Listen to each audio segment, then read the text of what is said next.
Ogu no mwaka gwanje, no mwaka gwanje, no mwaka gwanje, ogwo kubaje buzima. Concert erihe biri kumbi kwa gatanu.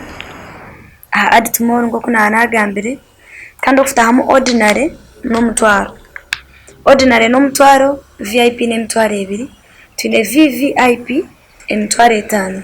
Tino tables y'abantu bashatu y'emitwaro 30 na y'abantu 6 y'emitwaro 50. Ore media niyo yonka yo kushanga hebirungi nkebyo. Sekwati kore media birankore. Mukama simwe. Mukama simwe. Nasimarhanga habwizoberi. Manyangu ite ntuteka kongo kushikiriza no kwarhanga. Mwe nasimarhanga abo kushikiriza izoberi press conference kabaho. Hari aba batarikumanya nde Rukundo Gift owadadi. Rukundo Gift owadadi. Ndi mweshongozi webyeshongoro ebyenjiri nashebiri kwisarhanga ekitinusa. Abanyamukuru abanyamuhore mwe bare kwisha nabeshongozi mwe bare kwisha mazina. Tindi umuntu worwa rwinji tinyetsere nabantu benji kunga bunyetsere bona beja. Unatemba bazi mwe bare kwisha. Har concert eyebiri 10 byo kwa gatanu. Rukundo Gift omuri kureba naza kuba ine concert adi tomorrow. Ebiri 10 byo kwa gatanu. Tugiziremu empinduka ya venue kurga kare twanturanga Silver Theater. Silver Theater twija twargaho twaza adi tomorrow. So currently wabura umuntu nagamba Silver Theater muhaburi umugiro tuza kuba tujya adi tomorrow ebiri 10 byo kwa gatanu. Njeje nayo yerishonga mpango einabetera kugira ngo tumayisa abantu abe batekatekere nashibamanyira umwanya wogugundi tugende tubagambiye ngo tuza kuba tujya adi tomorrow ebiri 10 byo kwa gatanu. Adi tomorrow neshanga ha opposite na Bank of Uganda. Hari aba batarikumanya adi tomorrow aheri. So nsoka twina ha concert yitu umwanya murungi kandi muhango mweta abantu bona bari okumbagambe ngo ntushikamo noba kuyija abantu bingi munonga umwanya ogu nuguza kutumara riyari. So mugende munyetere batahi banyu nabatuma gene mbanyetere mbagambire ngo Rukundo Gift ebiri kumaze mwija beshongore aha batakande bagani nyeshongore mwije mbeshongore kandi nza kuba nyeshongore live tuza kutera CD nza kushaba mara kagabe gatebekene awu sing live kandi mpamya ngo ninza kubahereza buzima nko kunshemeye kuba n'igitwaza. Jeni yabiri nshonga nkuru ya veni munonga shana haba hino ine cyakwenda kumboza. Concert erihe biri 10 kwa gatanu. Adi tomorrow ngo kuna anagambire kandi ofutahamu ordinary no mutwaro. Ordinary no mutwaro, VIP ne mutwaro ebiri. Tune VVIP emitwaro 5. Tino tables y'abantu bashatu y'emitwaro 30 na y'abantu 6 y'emitwaro 50. Ekikuru munonga no kubeta ebiri 10 byokwezi kwa gatanu kwija tukagira our sister Rukundo Gift n'umweshongozi muto kongo ruhangayira man kandi ayinengobwa niyo nshonga yatwunganya twe n'abariyaha kutureba na nabandi bari kuza kugamba. Nishaba ngo umuntu atunge kare tiketi ye abo kububwire nuza kushanga amuriyanga abantu bijure bari bingi. Mbone nyita abafans banje mwena abakunda music yanje agitseho na nabeye na nabandi tumuhagire tumuteze urugendo na warwo mu idara zo murindi on this gospel music industry mukama baherezo mushi. Once again banyita nabasa Sylvia gospel artist kandi umurokore. Nasimaranga weshahezi echatera twena ninjira no kukunda nyonje chamane cyandeta kuranye nago kintu cyo muntu kibeho ngo kwakitekatekire kandi no kutayiya kayanje kumukwatsa kweta aba bakubasa kwija bakamuhagira abagizi banje abe n'abandi bona bakwagira music especially gospel music so ni mbeta add tomorrow ebiro 25 ebiri kwa gatanu so mwije taje gift she's a young talent, she's promising and she cannot make it without us. So let's support each other, be there for each other. Nothing beats love. Kumukwemerera hamwe buri kimwe nicyo ikindi ngo murokore no kumushabira because itwe nk'abarokore we pray like we are not working and we also work like we are not praying, and it's my request to the rest of the world and whoever that can hear my voice, whenever you put your hands down to work like you've not prayed, and when you go to pray, when you're in a sacred place, pray like you've not worked at all, and the combination works magic. So gift ni mwendeze virungi. I will be here to support and I'm also here to support today. I wish her the very best. Kandi mazima nimbaza kusima abanyamahurure mwena mamu ina mazina gumwine mingi kunganyo nimba mayanga abanyamahurure kintu kimurumu nikibache yicamana kandi mucetera insi yace manyamo nyongo mweshongozi izobe nija kusupporting empanga rege kandi bantu mwe kugira ngo nabariyo kwa bakutureba mwije tukwatire empanga abo kuba empanga rento nkezazine talent zibandi zetaga abantu amana gabantu abo kuba nibinje bakuraba mu kwika so ni mbeta kwija kusupporting empanga rege nyonkanywe kana kagamba nko kundi yo mweshongozi ninza kumusupporting certificate 20 abweri izoba kandi zo ticket niruzitwara abantu abo kwa ko sati ezitari mu bantu nazo amazima gifting rakugambira ninzanga kandi nkumanya bwenchi no tukora ko sateka buru abantu kandi uyina abantu nkaba bariya so nyowe nkanye okwikiza kutari mbikorwa ninkwanga okusupportinga niza kusupportinga hati na nizo biri 10 konka nisha bamwe n'abakwagira abakunda music ya gospel mu icyo twagira empangare yitu tugihe umugabashiki abanyankore nibajya ngo ifureta murabo wabo mwe nayita abanywano banje mwije bazima tutahemuka supporting empangare yitu ibase kugira yahika ahanshonga na munonga tubone sente nitwitage sente icyo nankibaho kugira ngo music kwe kugira mu sente yongera kubonera ikintu cyane ndagambaho ahanshonga y'ebintu nkebi abeshongozi nitwitaga kongera kugira rukundo ngo kuyizina ryawe rukundo ayitu ashobeza na tusasirane imbaga nkeji tutwatanise tubase gukora ibintu ebyo kubasa kubana birengana ari iki abo ba conference nkezi kazi tacira kubaho ngo kunkureba nka gospel nezireta mazima nyuna yongera kusima nambwe ntukira mwana pano kuze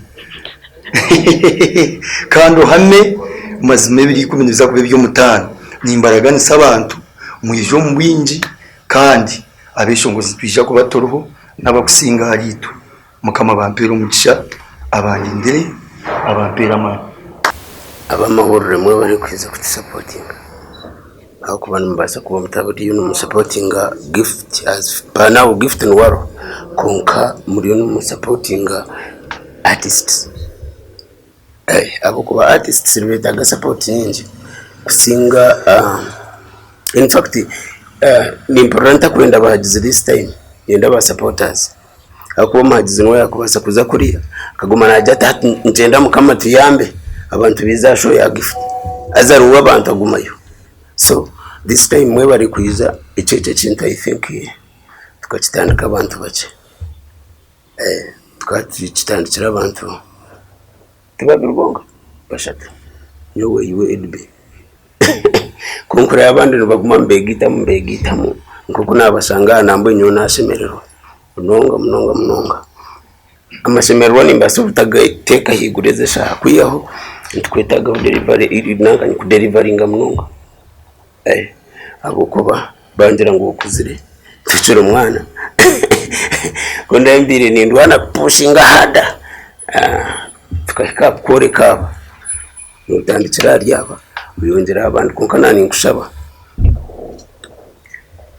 omushoeji tudeliveringire azo kudeliveringa kuteka kuma kudeliveringa shoeji twenda ngo izo deliveringa y'omuntu abo kubanoza kubo wakati fitina bini gambira right out from the start takakozire na cyeshongo ite tubetu rukuno kurugo mfitandika kusihati niko kuja abantu baturi behind the curtains konka mwe bari kwiza kutusupportinga amoni TV nabandi mwena sifa cyarwanje uriyo turanti yumva arake nkamwe ho mucyaro kuna mukize mbarra yantera cyarwanje just tubanti yumva mebya nawo ninka amoni tubatiyumbera behind the curtain nabana sifa. So mwebare munonga kandi mwebare gumana mbera abeshongozi imwe mwe nakanye ntubasima munonga icyo mukora n'icamana munonga mwebare gumana mbera abeshongozi. That's what I can say. Mwebare munonga amazina abanyeta Simon Mirembe, business name Simon Fashions, Shangwa Harugutonyi Jendwa Bambaguta Street opposite na Central Market, then enyuma ya GPK building. So baza kwakira abanyamakuru mwe n'abariyaha n'abeshongozi batayiba gift wa daddy ningashi Rukundo gift kwiza kumukwatiraho kumusupportinga kurebwa ngo kintu cyeye mwacu pushinga kandi cyagira amakuru noreba ngo umuntu mukama kumuraberamo kugira ngo apushinge kigambo cyeye ikintu cyo kuzana. So wabo ryaha babohirwa mugisha kushanga ngo ryaha no boryo umuntu omwe uhirwa mugisha kushanga ngo ni boryo no pushinge kigambo cya Ruhanga. So icyo nico kindabe barze bitahandi ni mbeta concert ya Rukundo gift ebiri kumyo kwa katano njya tacho kuranga ukundi.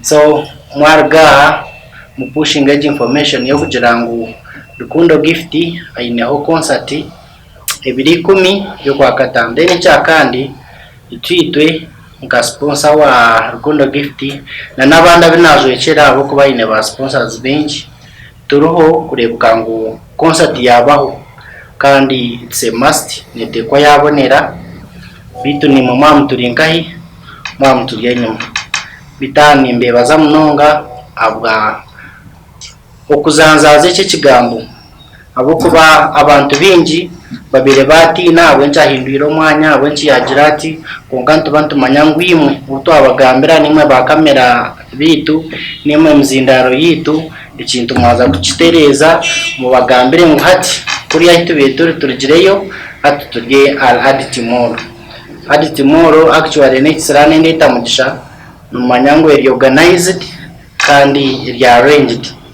So tarokti na manya shazinga ya pake kigambo cha mukama itora kigutere anebweshongora haratere music yeye kahwayo nabandi bakeshongora nabo bakaheza njano turatahiri bitahandi mwe bari munonga nashemerwa munonga okubaha ahabwa Rukundo gift owa daddy banyita Kayesu Lois Natamba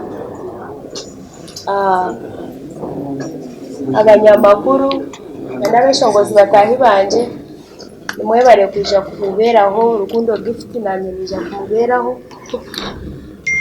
kuma imwe mwese nacererwa nuza kunsasira konka abari kureba abanyokwa heru abakristayo abasiramu abarokore na nabandi bona batari kushaba abantu bashaba ngo ebiro 10 utakateka program y'ejo yona ija Adit Mall buri kimwe cyona cyatebekanisiwe kureka niyo wenkusubwire mbone tukishaba turetera abana babana bako bahumwire turetera umuzire turetera abana bawe leto mukazi wawe mwije twagire Rukundo gift kama banyereza umuci muti Yesu kuri ndaciro ukabire nafire kuri ndocira nguti Yesu eryanje nikabire takishwa ija ku bandi hona n'ebindi byeshongoro bingi abukize bingi adabize arogo reka musime Yesu wanje amberireho akorire bingi nyowe anyire arogo kandi emyaka yanje ajonjireho. I will be there, please come let us support Rukundo Gift. Yes, alright. Abafite bari Nkore Media TV, MC Masheko nugo mazina. Program nekibozi nkaburijo ari Nkore Media TV. Kandi today twabatiri Addit Mall opposite na Bank of Uganda nengashi opposite ne Sente. So niho twabatiri a press conference ya Rukundo Gift wa Daddy. Owa Daddy. Yes. Atabandi nabo. Muri abashimu. Rukundo Gift banzora musi abafite bari Nkore Media TV tubumbaze kubane kuvuza tubozo tiketi turukwenda program. Okay, abari kutureba ahari Nkore Media TV nabaramutya umwezina lya mukama witi Yesu Kristo ntumukama simu. Asima mnonga konka n'abarokore ningira mukagarake mahanari bako bantu bajya mukama simu buri mbago marajya Tinga manyo abantu hati bakendiza mukujuno. Aza n'abarokore konka babaribiza cameras. Okay. Gambira abantu ekiroho ebiri 10 byo kwa gatano ekirije kwa kiri ahadi tomorrow. Ebiri 10 byo kwa gatano omushogo muri kureba mu mishoganyu mbamweta Rukundo Gift kanaza kuba ine concert ye yo kubanza omutawune yambara nimbeta mwije mu supporting. Yes, okutaha muno mutwaro gumwe gwonka ordinary emitwaro 2 emitwaro 5 tunetebo emitwaro 30 n'emitwaro 50. Abarkwenda ticket nibazitunga batabari yo kwenengasha abana bakwenda kusupportinga abana banywa abari aheru bari yakeyo mahura barkwenda kusupportinga Rukundo Gift nibatunga bata ticket. Okay, Rukundo Gift ari a media handle zona TikTok Rukundo Gift wa Daddy na hand hona niko season ndio rumwe ne channel cyo kimwe. So you can inbox me from there what are around. Can what are around enamba yanje ruho eri available kandi ruburu hamwe hona. It's all right. It's all right. Enamba yanje ni 089 nkaga anana mwenda ashatunemwe. Wantera no basa kutunga buri kimwe cyona icyo rukwenda. Kandi nubwo mushijo nakora interview ine tickets so you can get tickets from him. Ikibuzo kimuto khendera. Twizere ntereba imankima abantu basakira kuba gukora shows. Eria university ini erinkanti kira kuri abeshongozi ba gospel mukuzo mukayishongora. For example nka Unisomo Igare nabandi. Iwanke yoko zire show ya gospel. Omuntu yeja ari mu ishongozi wasakira numbasa kumwikiriza hezobere yishongore ninga abo numbuza kubagira ngo toka agenda. Ekiri kureterana tuzo mu concert seza asacura. Kukore icyo wayeto kweshongora kongwite ntweto kuburengeri. Twatugireyo kubura engeri kugira ngo bundu okonayo hakarga yo muntu omwe atora umuhanda wo guturumu. Bwe no mu concert ziteza abarokore yabari yo mweshongozi ayine byeshongoro bya gospel na ikirizwa ubuzima kwishaka eshongora. Okay. Yes. Obare mnonga tujari Nkore Media TV kandi abarufiteka musente naba Eva Hair Care Center nabashango muri Iseview room number U14 na room number U56 mbase kwa numuje biri kume mu mahagire mu mushagike aba pastor ba bishop abarokore n'abatari barokore mwena mbase kwa numweja kandi mukwatubwire mu mushagike tuhereza kapera k'cyeshongoro cyawe oguno mwaka turukhendera niyo yeshongore no cyamanye oguno mwaka ati natarika washikira ati bari watandika oguno mwaka gwanje no mwaka gwanje no mwaka gwanje ugo kubaje buzima. Alright mugume MC Masheko nugo mazina sente za uzamate nyenda kumayisa ngo bazibika neze bitora up to now. Yes, alright. Arufite bari Nkore Media TV kandi MC Masheko nugo mazina tikira program y'kibozo nkaburijo kandi ko kunakuya twatiri Addit Mall press conference ya Rukundo Gift wa Daddy niho twabasa kwantishangiraho Karen Kahima no mumanya bengi ayizire ari mukazi ningashi omwishiki okirizeyo aho mu Western kuba 1 kuba sharp 2 kuba creative 3 kuba updated nebinde muri kumumanyaho. So reka makira turamuse ari Nkore Media TV tubase kwantugumiza nakwakira ramuse barufite bari Nkore Media TV. Amazina ni Raka Karen Kahima influencer wanyu. No chikorota kushanga okumere brand obwire bobona because kina kuburize cyo obwire bwenje abishyaho mu Western kwari kweza kwijati ya trending amukake siturukumanya haru kutora abangire ngo nabona abasigazi aba surprised abashija buri omamwenda atoroko tinkumanya iwe nukikorota ku ma brand yawe buri omana ine cyamuresoro muri media so shanga bargiremu bakafune babire nibenda so nyokirumu ine cincyariyo nindonde cintakafunira yeah. Today twatariare press conference ya gift press conference wagire bota ya tambreta press conference eji ni Jalet I'm sorry inebi abanza kunteganisa konkaina gishanga ahatari kubi wadabe shongozi barebekaho bace konka batu promisinga ngu asho yenyine ne bakubabaro enjura izoba yagwa so probably no basa kugira ngo eco ncyare misabantu kwije ombwire but what I'm sure of Rukundo Gift no mushi oyekoririzi nariye from scratch atine watembireho atine bibe byako zirenga abantu bamanye koreka music ne yegambira so when you're coming to support us omushow ya Giftage ojo ijire ku supporting a gift na industry yeye na no ku okutumbura munyakwamba chetachi okukuza entaranta yabo kubentaranta ajine kandi kindi ni mu ba gospel artists ni muikiriza ngogo mwana batire ndongo mwaka gumwe so she really deserves a concert in Mbarara. Yeah. Okay, nkai umuntu blogger nenga shi TikToker na nyenda Tristo obugambo bwawe nkabere bushatu uburi kwasa kwerezayo most ba TikToker na mnonga bishiki abari ya TikTok obwirubu ogire ka advice ka umugambo bwawe bushatu akuwabahereza I think kira kugambe bugambo binje bukananya advice ninzetaga konke kinkira kugambira batahi banje no kugirambu tukore ebintu cyo kumangunya ncyakare nkizakwemerera tukore social capital wisdom content imbi social capital ne kurema social capital ni manyiso kushanga oyina abantu abakwikirizamu ninga bafune kizibo ino muntu okubasa kutera be good kandi nkoko kwenda abantu bakutwarize je niwe twariza je kurungi kora content yo kumanya ngo you can sit